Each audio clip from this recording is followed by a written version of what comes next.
Welcome back. In this video, we are going to look at Benjamin Graham's quantitative criteria for stock selection. We'll look at them one by one. The first criteria is adequate size of enterprise. Graham recommended that an investor should only look at those companies which have sales of over 100 million. In his view, smaller companies would be subject to more fluctuations in business performance compared to the average company, and hence these smaller companies should be avoided. The criteria is laid down with respect to the US markets, and if you are dealing with some other market, like say I deal with the Indian markets, then you will need to suitably modify this criteria. I often limit my analysis to companies that the mutual funds in my country might be interested in or may be potentially interested in the future. This lets me avoid companies whose stock prices may be subject to price manipulation by the operators. For this purpose, I typically don't look at companies with market caps much below rupees 200 crores. Now you may also devise a similar criteria to ensure that you are investing in adequately sized enterprise. Alternatively, you may be more conservative and stick with Graham's recommendation.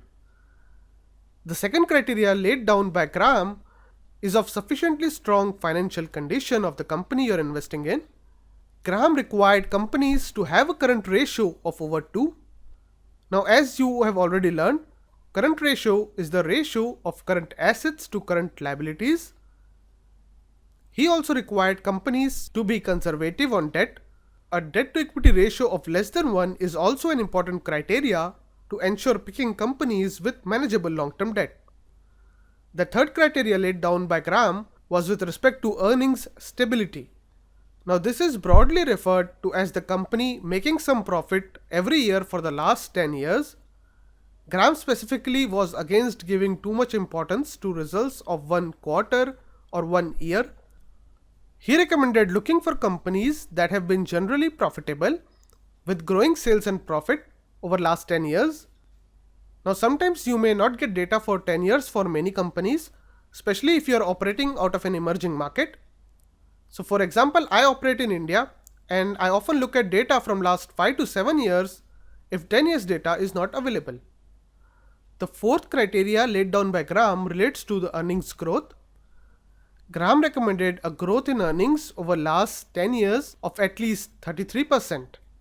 The fifth criteria laid down by Graham relates to moderate price relative to earnings of the company.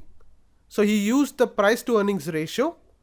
Graham recommended investing in a stock with a PE multiple of less than 15.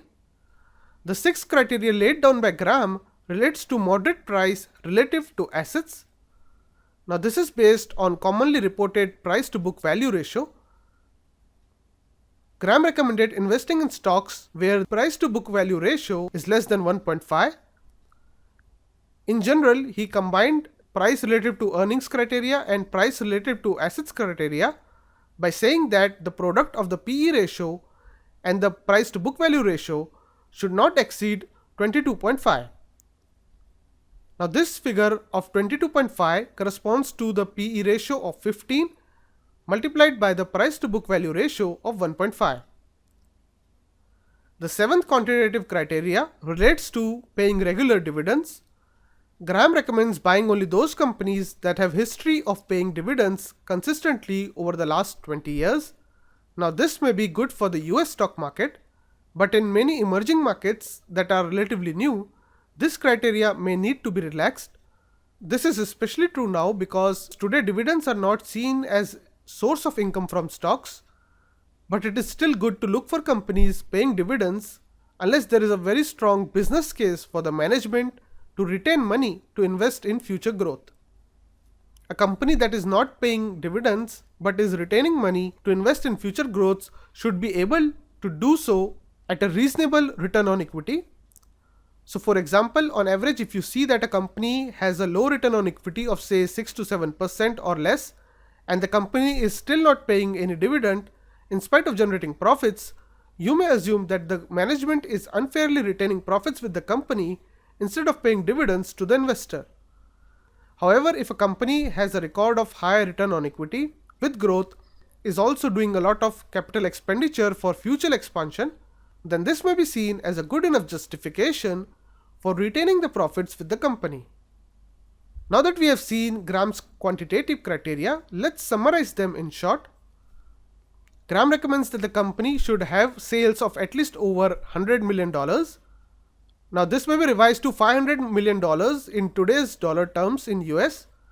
In other countries, we may limit to only those companies which are on radar of mutual funds. The second criteria is the company should have a current ratio of greater than 2. The third criteria is that it should have some profit every year for the last 10 years. The fourth criteria is that its earnings growth should be of at least 33% over last 10 years. The company should have a price to earnings ratio of less than 15 and a price to book value ratio of less than 1.5. Combining this fifth and sixth point, Graham said that in no case you should invest in a company where multiple of price to earnings and price to book value ratio is above 22.5.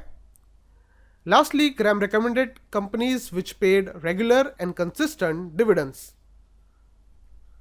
With this, I hope you have understood Graham's quantitative criteria for selecting stocks. Now in the next video, I'm going to share with you some other terminologies related to Graham's investing style. So see you in the next video.